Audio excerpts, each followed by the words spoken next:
Hello everyone, welcome to Emmy recipes. ఈరోజు వీడియోలో morning టైంలో లంచ్ బాక్స్ ప్రిపేర్ చేసే టైం లేనప్పుడు ఇలా 5 మినిట్స్లో ఈ ఎగ్ రైస్ రెసిపీని ట్రై చేయండి. నేనైతే నాకు టైం లేనప్పుడు మా పిల్లల కోసం ఇలానే ట్రై చేస్తుంటాను. మా పిల్లలకు కూడా చాలా ఇష్టంగా తింటారు. మీరు ఒకసారి ట్రై చేయండి.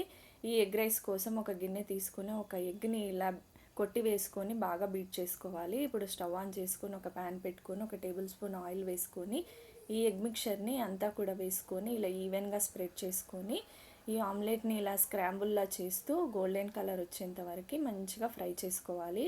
ఇలా ఫ్రై అయిన తర్వాత కొంచెం అల్లం వెల్లుల్లి పేస్ట్ వేసుకొని పచ్చిదనం పోయేంత వరకు ఫ్రై చేసుకోవాలి. ఇప్పుడు ఇందులో కొంచెం పసుపు, కొంచెం కారం, కొంచెం ధనియాల పొడి, కొంచెం చికెన్ మసాలా కానీ గరం మసాలా కానీ వేసుకోండి. పిల్లలు కారం ఎక్కువ తింటే వేయండి, తక్కువ తినే వాళ్ళకి తక్కువ వేయండి.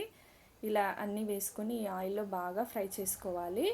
ఈ మసాలా అంతా ఆయిల్లో వేగాలి. సిమ్లో పెట్టుకొని ఫ్రై చేసుకోండి, లేకపోతే మాడిపోతుంది మసాలా. ఇప్పుడు ఇందులో మనం ప్రిపేర్ చేసుకున్న వైట్ రైస్ని కూడా వేసేసుకోవాలి. ఇక్కడ నేను ఒక 3 స్పూన్స్, ఈ స్పూన్తో 3 స్పూన్స్ వైట్ రైస్ వేసాను.